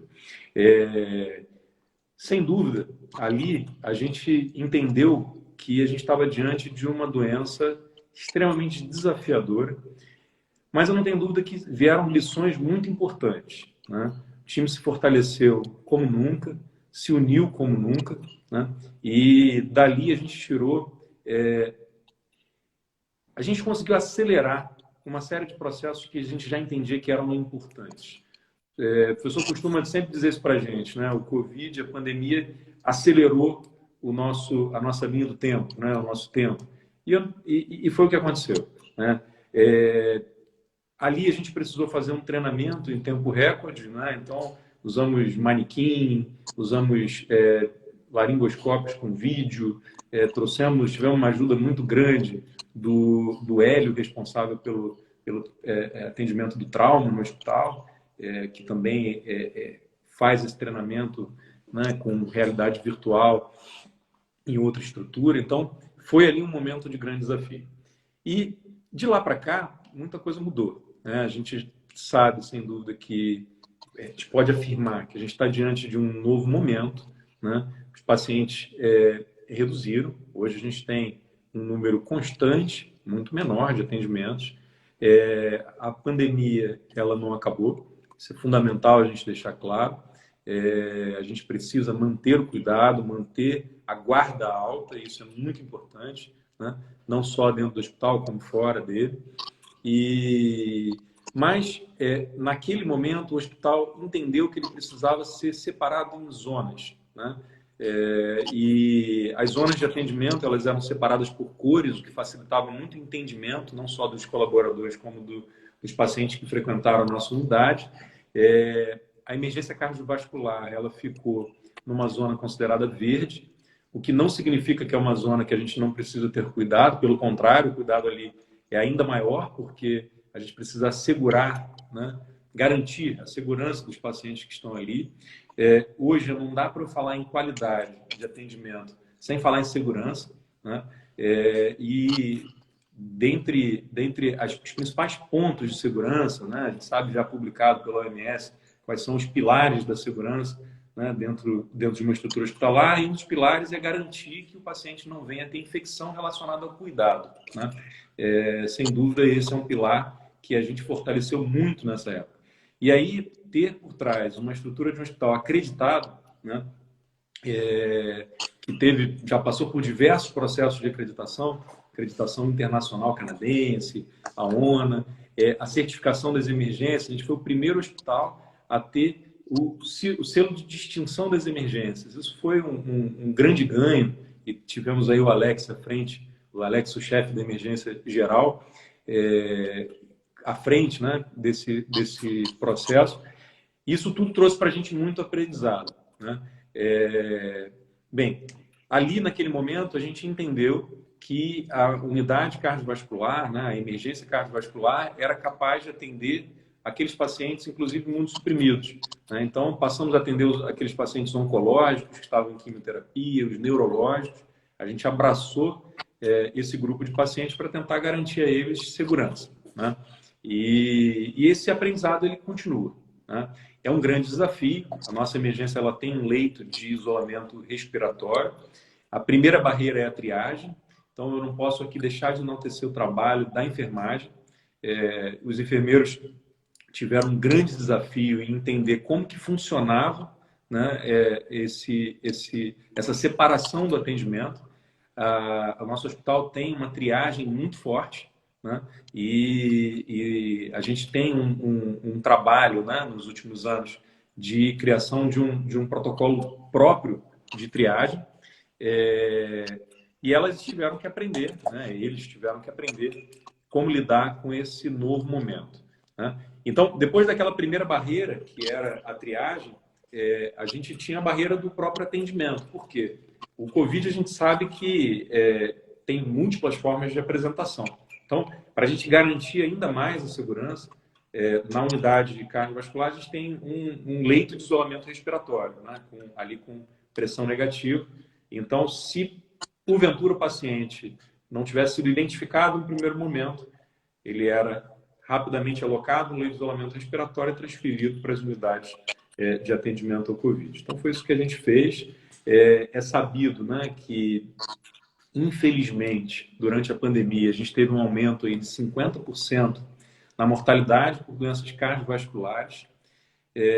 Isso é para a gente uma tristeza muito grande, porque a gente sabe que as doenças cardiovasculares não diminuíram durante esse período. Pelo contrário, as pessoas passaram a ter os seus problemas e não vir para o hospital por medo, né? E isso assim, é mais uma mensagem que, se ficar aqui, valeu a pena esse bate-papo, né? Eu costumo dizer que o hospital, né, mesmo nos setores Covid, né, ele é mais seguro do que você ir ao supermercado. Pode ser que nem todos concordem com essa minha fala, mas eu tenho reforçado essa fala. Por quê? Dentro do hospital você tem um grupo preparado para o atendimento e para a diferenciação dos casos, né? Não é um termômetro na testa que vai garantir que você está num ambiente seguro. Muito mais do que isso, não é isso? Então, o hospital, acho que ele tem esse papel e de garantir a segurança e o cuidado dos pacientes. A gente teve casos muito tristes, sabe, professor? Me vem 2 casos aqui à mente. Uma de uma jovem, na casa dos 30 e poucos anos, que tinha uma doença hematológica, uma doença do sangue, né? E que, por conta dessa doença, ela teve um acidente vascular cerebral, um AVC. E, infelizmente, essa paciente chegou para a gente com 3 dias de sintomas. Momento em que já não tinha mais o que fazer por ela. E uma paciente absolutamente jovem, com uma vida pela frente, em que a gente tinha toda a estrutura, tanto de preparo de pessoas treinadas, como equipamentos de última geração, tecnologia de ponta, para salvar essa paciente e que ela pudesse ter uma vida normal se ela chegasse ali nas primeiras horas dos sintomas. Infelizmente, com 3 dias depois, a gente tem que fazer prescrição de fisioterapia e enfim, extensão de um cuidado que já de um problema irreversível. O mesmo aconteceu com essa paciente que o senhor comentou, da síndrome do coração partido. Na verdade, essa com um desfecho muito melhor, mas que foi uma paciente querida de consultório, que teve, após um estresse emocional, uma dor torácica, na verdade um cansaço intenso, né? Até mais chamou a atenção o cansaço, e não quis ir ao hospital no primeiro dia, foi ao hospital só no terceiro dia. E ali ela fez o diagnóstico do que a gente chama da síndrome do coração partido, que é um outro grande desafio. A síndrome do coração partido ela aumentou muito durante a pandemia. Você tem uma série de relatos na literatura, né, de aumento não só pelo Covid, mas também relacionado a todo o estresse, né, que a população está vivendo frente à pandemia. É uma doença ligada ao estresse, à liberação de adrenalina e com uma mortalidade muito grande, né? No caso dessa paciente, o desfecho foi ótimo, ela conseguiu recuperou o problema e depois foi apresentar lá na TV, no telejornal, com o objetivo de passar essa mensagem, levar essa mensagem para as pessoas. Quer dizer, se você tiver um problema, vá ao hospital, procure o lugar mais preparado para te atender, né? Felizmente, o desfecho foi favorável, mas poderia não ter tido. Poderia ter tido um desfecho desfavorável antes mesmo de procurar o hospital. A gente já vem observando uma melhora, né? Os pacientes estão voltando a procurar o hospital. Eu acho que o trabalho de divulgação desse zoneamento foi fundamental. As pessoas entenderam, né, que ali era um ambiente seguro para eles serem atendidos, mas esse é, sem dúvida, um desafio diário, né? O nosso grande trabalho, e aí quando eu falo nosso, eu sei que aqui no grupo tem vários cardiologistas também participando, vários outros profissionais multidisciplinares, enfermeiros, né, fisioterapeutas, e o nosso papel é levar a informação, né? Informação aos nossos pacientes, informação à população. E entender que o Covid é perigoso, eu não tenho dúvida que sim. É um grande desafio, eu não tenho dúvida que sim. Mas as outras doenças continuam. E a doença cardiovascular, ela continua sendo a principal causa de morte na nossa população. Bem, eu fico muito feliz com esse relato que você trouxe para a gente dos seus aprendizados da crise, não é? E a sua forma de agradecer a direção do hospital, agradecer a qualidade, o setor de qualidade da instituição, agradecer o setor fundamental de infectologia, não é? Os médicos, enfermeiros e profissionais das terapias intensivas tiveram um papel fundamental junto com os emergencistas. Essa pandemia ela nos ensinou algumas coisas, sabe, Rafael? Muito interessante. Você falou da mudança das doenças cardiovasculares, não é? E foi mudando ao longo do tempo. E a gente foi mudando também a visão e alguns estigmas, não é? Antigamente, a gente tinha a visão que, não sei se é verdade ou não, as mulheres tinham temor de barata.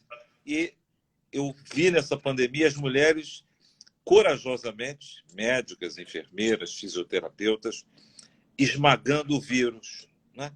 Não vi desespero, eu vi enfrentamento, né?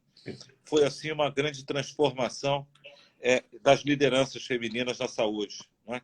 Enfrentaram e, obviamente, deram para os homens uma lição muito clara, né?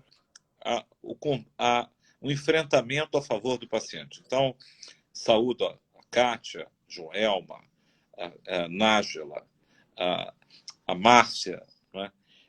A Débora, a Alessandra, Marcela e todas as pessoas que, direto ou indiretamente, enfrentaram essa pandemia, não que não tivesse o temor, né? Mas com coragem, né? E também as lideranças masculinas, que enfrentaram em outros pontos também. O João Tress fazendo o eco transesofágico no Covidário, né? Junto com a Cristina, é claro, e o professor Alair, né? E o Daniel com a ressonância. Eu queria perguntar a você, que você viu alguns casos de Covid causando doença cardíaca aguda, que tipo de doenças cardíacas agudas o Covid pôde causar e que tipo de complicação você vivenciou como cardiologista no ambiente de emergência? Bem, isso foi um grande desafio, né, professor, porque primeiro que a gente sabe que o vírus, a gente na verdade aprendeu que o vírus tem sim um tropismo pelo coração e as doenças que a gente mais vê são principalmente a inflamação do músculo cardíaco, né, que a gente chama de miocardite, e a inflamação da membrana que envolve o coração, que é o pericárdio, né, que recebe o nome de pericardite. Algumas arritmias também relacionadas ao vírus e aquele grande desafio, né, nem de forma nenhuma é minha vontade de entrar nessa questão, mas do uso dos medicamentos, né, que num primeiro momento usa cloroquina, não usa cloroquina, quer dizer, causa arritmia, enfim. Então, sem dúvida, foi um grande desafio. E um outro grande desafio relacionado ao Covid são os sintomas que muitas vezes mimetizam os sintomas cardiovasculares. Por exemplo, a falta de ar. Eu quando falei aqui, quando você me perguntou sobre as doenças agudas mais frequentes, eu não citei a insuficiência cardíaca, né? E a Ana está aqui entre a gente e a insuficiência cardíaca é outra verdadeira pandemia, né? A gente sabe que é uma doença ligada a uma série de fatores, né? A insuficiência cardíaca é um livro-texto enorme, mas não tenho dúvida que está relacionado ao envelhecimento, que está relacionado às doenças isquêmicas do coração, não só ao acontecimento das doenças isquêmicas, mas como também ao tratamento mais eficaz, ou seja, as pessoas estão morrendo menos, mesmo chegando mais graves, e esses que sobrevivem muitas vezes desenvolvem insuficiência cardíaca. Então,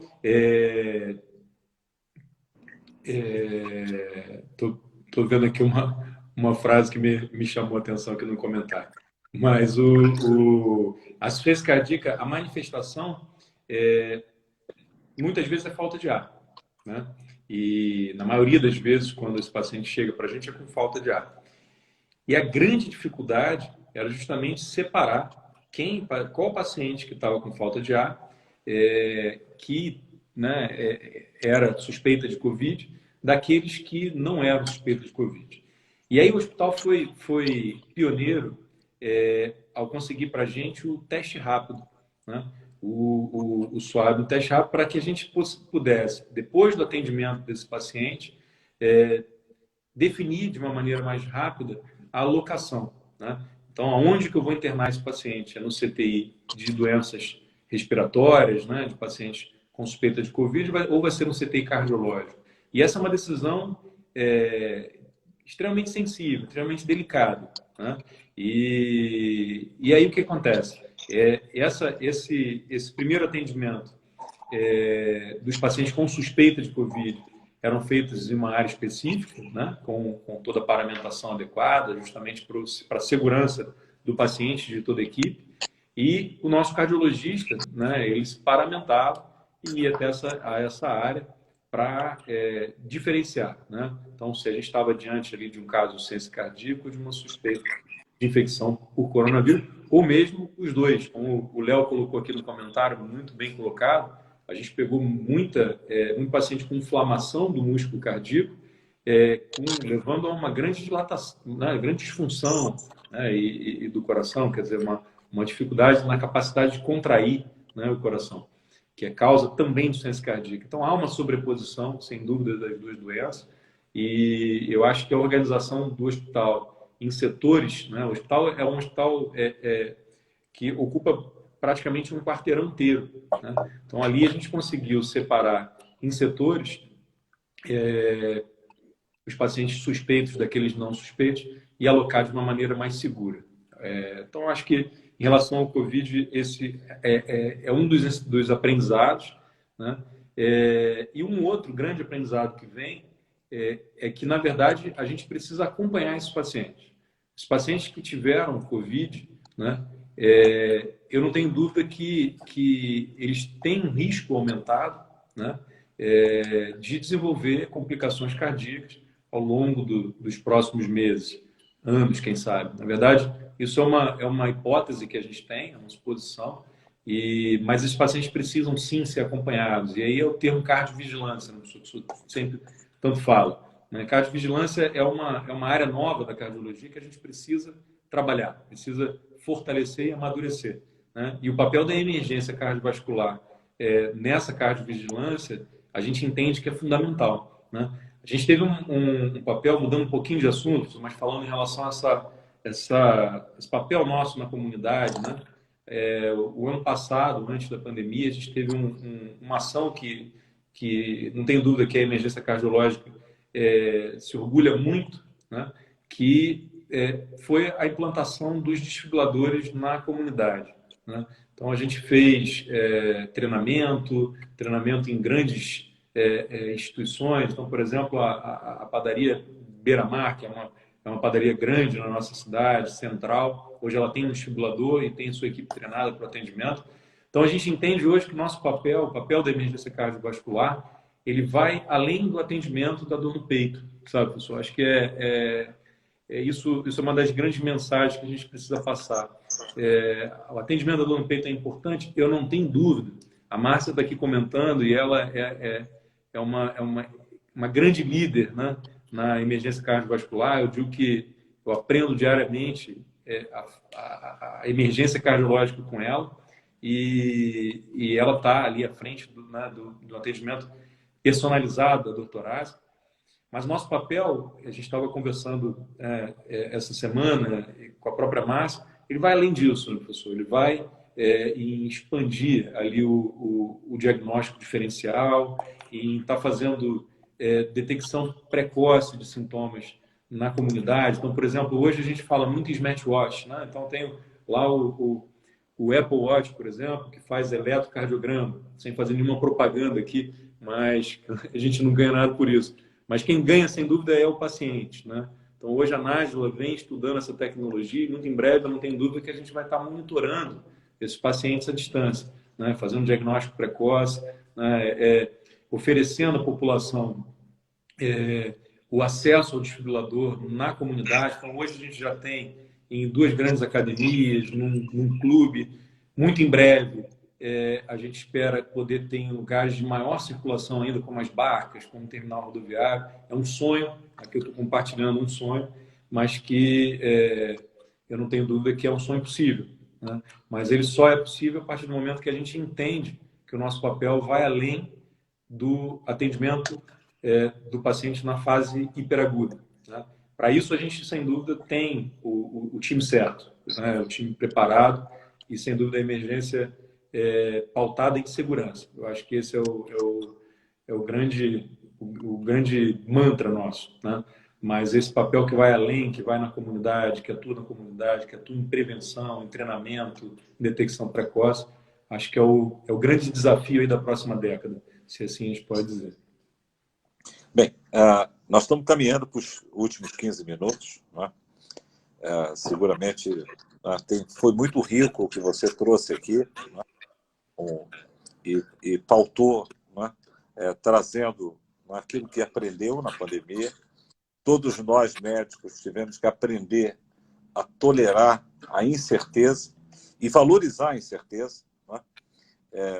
A cada minuto aparece uma droga mágica, uma solução mágica, e, obviamente, ter respeito ao método científico, fazer as coisas em cima de protocolos, é algo que a gente aprendeu a respeitar e tolerar a incerteza. E a outra coisa, além da ciência e da incerteza, é justamente a inovação, as capacidades dinâmicas adaptativas. Os hospitais, como um todo, eles deixaram para trás o medo de inovar, o medo de enfrentar aquilo que poderia impedir a inovação. Os comportamentos tóxicos anti-inovação, eles vão sendo banidos. O enfrentamento e romper uma visão de determinados credos ou vacas sagradas, que a gente nunca pensou em mudar, não é? E em acreditar que os hospitais teriam que se reinventar e se aproximar da casa dos pacientes, telemedicina, telemonitoramento, medicina digital, levar para colher exame na casa do paciente, fazer exame, não é? Porque a população, principalmente muitas pessoas que vivem em hospice, em casas em asilos, que precisam ter cuidado e minimizar o risco, obviamente, do deslocamento, né? Isso é óbvio que é uma necessidade. Os hospitais estão tendo que se reinventar e valorizar aquilo que você aprendeu e fez nessa crise por coronavírus. Seus filhos ainda são jovens, mas um dia eles vão sentar com você e vão perguntar assim: papai, o que você fez naquela pandemia, né, de 2020 e aquilo que você não fez? Aquilo que você não fez, com certeza, não vai ser uma história a ser contada, mas aquilo que você fez, sim. Eu queria que você pudesse, né, nos próximos 10 minutos, você falasse o que você preparou de presente, de inovação de processos e que você concretizou isso numa caneca e você nos explicasse o que a partir de amanhã, né, na sessão científica do CHN, Cardiologia Especial, no Dia do Cardiologista, você vai estar apresentando para a comunidade cardiológica da nossa cidade, do nosso estado. Com você, Rafael. Bem, professor, a inovação é o grande desafio, mas ao mesmo tempo eu acho que é o que nos move, né? Inovar, para mim, se a gente não inovar, a gente não se sustenta, né? Então, a sustentabilidade do cuidado, ela passa pela inovação. E a gente tem uma ideia de inovação pensando em nova tecnologia, né? Inovação pensando em comprar a máquina mais moderna e adquirir aquele medicamento que ainda está em teste, aquele biomarcador que saiu ontem e que acabou de chegar ao Brasil. Mas, na verdade, o que a gente vai entendendo por inovação é você, na verdade, utilizar, né, recursos que você já tem, né, para fazer melhor, de forma ordenada. Então, inovar nem sempre significa construir tijolo, parede, enfim, mudar a estrutura física, mas não tem dúvida mudar a estrutura organizacional, né? Então, hoje a gente entende que um modelo de cuidado centrado no paciente, né, e não na doença, centrado nos problemas que o paciente nos traz, né, de uma forma personalizada, né, entendendo que cada paciente é um. Mas que por trás disso tem uma organização de um processo de cuidado, né? Durante muito tempo a gente teve muito medo de falar de gestão, né? Gestão era uma palavra que enfim, afugentava o médico. Hoje a gente entende que aprender gestão é fundamental para a nossa vida, né? Para a nossa vida pessoal, para a nossa vida profissional.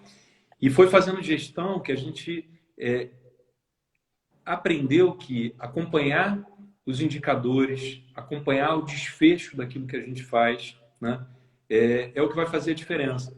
Então, não adianta eu estar, por exemplo, prescrevendo o medicamento A ou B e achando que esse paciente está recebendo o melhor cuidado se eu não acompanho, eu não sei o que está acontecendo com ele, né? Então, foi pensando nesse modelo de cuidado e trazendo um pouco de um modelo de muito sucesso, que foram as unidades de dor torácica, né? Em 1982 elas foram criadas, visando tratar justamente um grande problema de saúde pública, que eram os infartos, né? Infarto, angina, dor no peito. E as unidades de dor torácica mudaram a história do atendimento do infarto. Como o senhor falou, hoje pouco se morre de infarto. Cada vez menos as pessoas chegam ao hospital com infarto. Ainda é uma doença muito importante, como a gente falou, está entre as principais causas de morte, mas houve uma grande redução, sem dúvida, pela melhora do cuidado. E foi usando esse modelo de unidade de dor torácica e também entendendo que a gente precisava se transformar para cuidar melhor desses pacientes que chegavam até a gente, que a gente expandiu o conceito das unidades especializadas.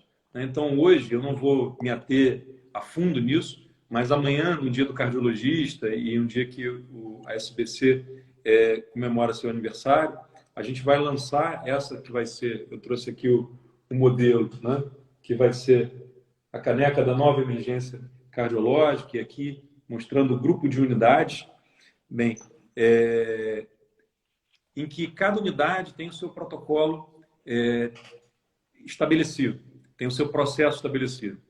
E a organização do cuidado em saúde, ele junta, né, conforme uma fala do Clemente, que o senhor me passou há um tempo atrás e que muito me marcou.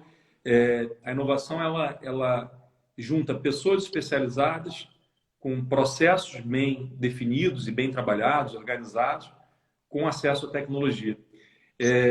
Só tecnologia não salva a vida, só pessoas também não, se ele não tem um processo organizado, né? Então, é o conjunto desses três vertentes que, sem dúvida, vai mudar, vai transformar o cuidado.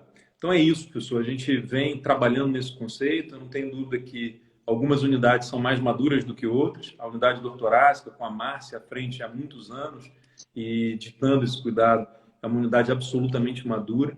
Hoje, a gente tem muito orgulho de dizer, né, que o hospital ele tem um cuidado no infarto agudo extremamente eficaz, né? A gente conta, como eu falei aqui em indicadores, a gente conta o tempo do início do atendimento até o momento em que eu resolvo, lá, levando o paciente para a hemodinâmica, fazendo cateterismo, com a nossa equipe do Falcão, do Valdir. Então, a gente conta esse tempo. E, desde muito tempo, professor, a gente quis pautar nosso tratamento, nosso atendimento e o nosso cuidado na verdade, né? Então, o momento inicial, o momento porta, que a gente chama, que é a hora que o paciente pisa na porta do hospital, é lançado um cronômetro. E ali a gente começa a acompanhar o atendimento até o momento em que a gente tem aquele desfecho, seja a realização do eletrocardiograma em até 10 minutos, com avaliação pelo médico, seja a realização da angioplastia, que é a colocação do stent no infarto, em até 60 minutos. Então, isso tudo para a gente é motivo de muito orgulho. Mas isso só acontece por conta de uma organização, de um processo, né? E o que a gente até estava conversando hoje, que esses processos, quando eles estão muito bem organizados, eles passam a fazer parte do nosso DNA. Muitas vezes você nem pensa que você está raciocinando com um processo, mas isso é porque o processo ele já foi incorporado no nosso pensamento. Mas para que ele seja incorporado, ele tem que ser pensado e ele tem que ser estruturado. Então, essa é a ideia, né? A gente organiza o cuidado hoje em processos, traz para perto da gente as melhores pessoas. Então, a gente tem profissionais de excelência em cada uma dessas vertentes e traz as melhores tecnologias. Então, hoje a gente tem disponível no hospital, não tem dúvidas, as tecnologias de última geração para tratar dos pacientes cardiovasculares e as melhores pessoas. E só para a gente concluir, está chegando já ao final, o senhor comentou sobre o grande desafio da telemedicina, né? A gente passou a acompanhar os pacientes nesse período, depois da alta, por telemedicina. A ideia ali, muitos consultórios estavam fechados, né? E depois da alta a gente tinha dificuldade de que o paciente marcasse a sua consulta com o seu cardiologista. Então, para que a gente fizesse a ponte desse cuidado, a gente começou a usar plataformas de telemedicina para fazer teleorientação. Ir na casa do paciente e entender se depois daquele atendimento ele ficou bem, se ficou com alguma dúvida, se ele precisa de algum ajuste na medicação, garantir que ele tenha marcado a consulta com o seu cardiologista, né? Então, essa ponte com o cardiologista do consultório, para a gente é fundamental. Nosso trabalho depende, nosso trabalho bem feito depende do trabalho bem feito dessa equipe que hoje está por trás. Muitos não são do hospital, mas trabalham em consonância com a gente. Então, essa teleorientação a gente acha que veio para ficar. Hoje, usando telemedicina, a gente consegue conectar o médico especialista que está em casa, ele consegue entrar no leito e conversar com o paciente, com o seu familiar. E eu não tenho dúvida que essa tecnologia ela abre uma série de possibilidades, né? Então, hoje eu posso trazer um familiar que mora no exterior para conversar com a gente, se o paciente dele, se o paciente interno, se o parente dele, se o pai dele, o irmão está internando com a gente. Então, sem dúvida, é um mar de possibilidades que se abre, né? A gente tem um orgulho muito grande de poder estar com esse olhar de inovação, né? E, enfim, é isso, professor. Quero agradecer imensamente o convite e a oportunidade de expor um pouquinho do nosso trabalho. Bem, Rafael, eu vou fazer uma pergunta bônus para você. Eu aprendi essa palavra pergunta bônus com o doutor Francisco Balestrin. Amanhã, acabando a pandemia, o que você faria com a sua família? Qual lugar que você, ou que coisa que você chamaria mais importante nesse dia após o fim da pandemia? Essa foi de surpresa, professor. Eu não tenho dúvida que eu traria minha família inteira para fazer um belo almoço na minha casa, né? Passar um dia inteiro na minha cozinha fazendo bagunça. Eu acho que essa seria a minha primeira atitude, né? Eu acho que isso traduz muito você, né? Que é uma pessoa sensível e um líder especial, né? E uma pessoa que está pronta para liderar e transformar o cuidado cardiovascular agudo. Não teve medo de inovar, não teve medo de enfrentar o coronavírus na ponta, usou tudo aquilo que era possível para transformar o cuidado, enfrentou os momentos de baixa ocupação, não é? Mas não pensou em desistir, pelo contrário, em construir novas pontes. E, obviamente, você seguramente é um dos pilares do Instituto Cardiovascular do CHN ao cuidar do pilar inovação. Todos nós temos muito orgulho de você e eu diria para a sua família, não é? Eu conheço parte deles, ainda não conheço seus filhos e sua esposa, que muito que você construiu nessa pandemia e muito que vai construir pós-pandemia é justamente por essa pessoa especial e esse ambiente familiar que você tem, e você, obviamente, transmite isso para todos os pacientes, uma equipe fantástica que você tem, e, obviamente, uma série de colegas que te admiram e apoiam na transformação do cuidado. Uma boa noite a todos e muito obrigado por estarmos juntos aqui nessa conexão. Agradeço a Ana, agradeço a doutora Ilza, ao Marcelo, ao PC e a todos, né? Porque seguramente tudo que foi construído, o Alex, o grande chefe da emergência, e que o Rafael simboliza justamente uma nova geração, né, de líderes que não tiveram medo, né, e que, obviamente, estão prontos para transformar o futuro da doença cardiovascular na cidade, no estado e no país, na América Latina. Obrigado a todos. Obrigado pela presença de todo mundo e foi um prazer estar aqui, professor. De verdade, uma honra dividir esse espaço contigo. Muito obrigado. Tchau, tchau.